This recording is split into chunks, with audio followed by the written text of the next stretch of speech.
This is, I try to simplify the wording of the question, although I do think it's a complex, like sort of intellectual question. The intent here is not to trip you up, but I'd like you to build some sort of reasonable argument. Again, we're talking about author's responsibility to report history accurately in a variety of genres. So you have to write about all 4 works. That's the list of works. All Quiet Night, the third things fall apart. They're in alphabetical order. Still really hard to hold the camera straight. Chronological order from how I read them, but oh well. Okay, so what you're going to do is you're going to answer the question, does an author have a responsibility to accurately report characters from history? Does the genre he chooses alter his responsibility in the back thereof? So let me just very briefly summarize what we're asking and where you should go with it and how you may or may not organize it. So you have 4 different genres, 4 different works. All Quiet is historical fiction. Night is a memoir. Richard III is drama. It is fictional drama. Totally fiction. Things Fall Apart is realistic fiction. The end.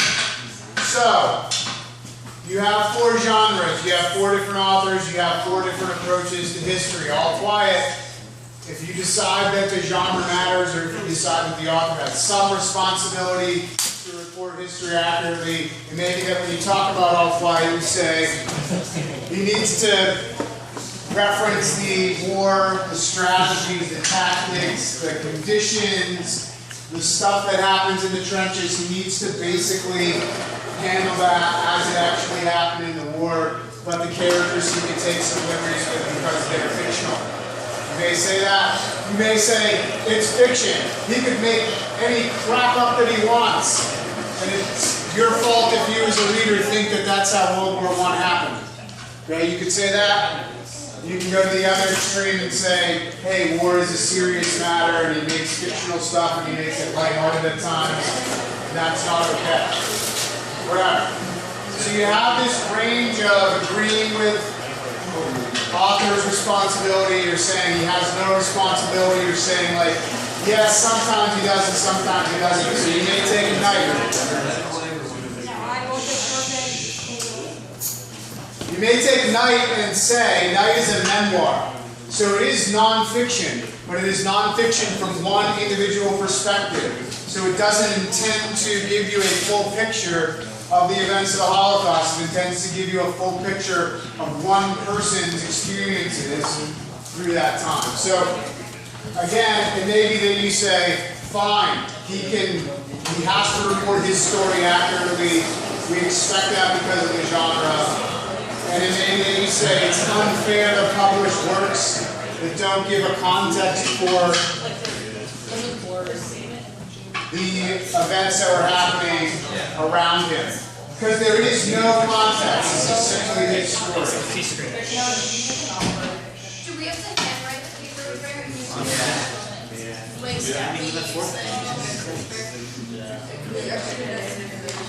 You have to write the whole thing. That's a big thing. But if you wrote it, it's like can we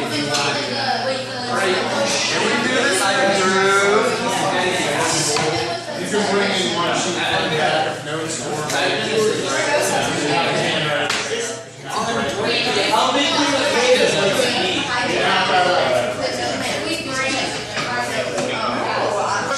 One sheet of paper, 8.5 by 11, front and back. It can be written or typed.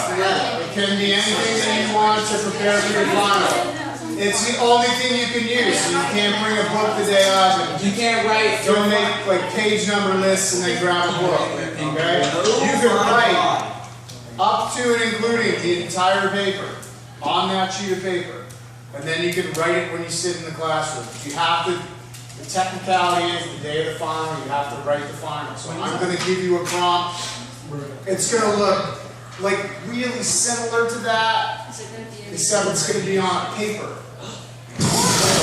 See that? The title of the document up there? Okay. on a paper, but you have to write it the day of. That's the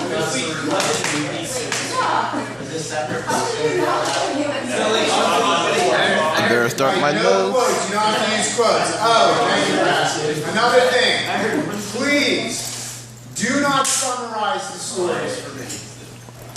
Don't. I've read them twice this year. Do it again. Frequently before Do it that. again. So, your only use of the stories, the only time you're using the literature is to prove your thesis. And your thesis is that authors do or don't have a responsibility to report accurately on history. And in Richard III, Shakespeare paints a picture of Richard III that is almost entirely fictional. His physical descriptions may be accurate, but this evil, conniving, proposing marriage to someone after killing their husband is just for drama's sake. And so you're not telling me Richard III is a story about a king named Richard who was the third king with the name Richard. Right? Don't tell me that. You're just wasting your life doing that. So spend your time building your support around your thesis. I am grading thesis and support. You take the thesis, you prove that you're right. Good. I have an opinion. I don't care if your opinion is... I actually prefer to read people's opinions who differ from mine. So I'd rather read that. So I'm not looking at it going, you're nuts. Your opinion is wrong. I'm looking for you to support your opinion from all 4 works. If you didn't read All Quiet, I will now find out. Because when you say, when you raise your hand during the final and you go, what's the first name of that guy in the Quiet book?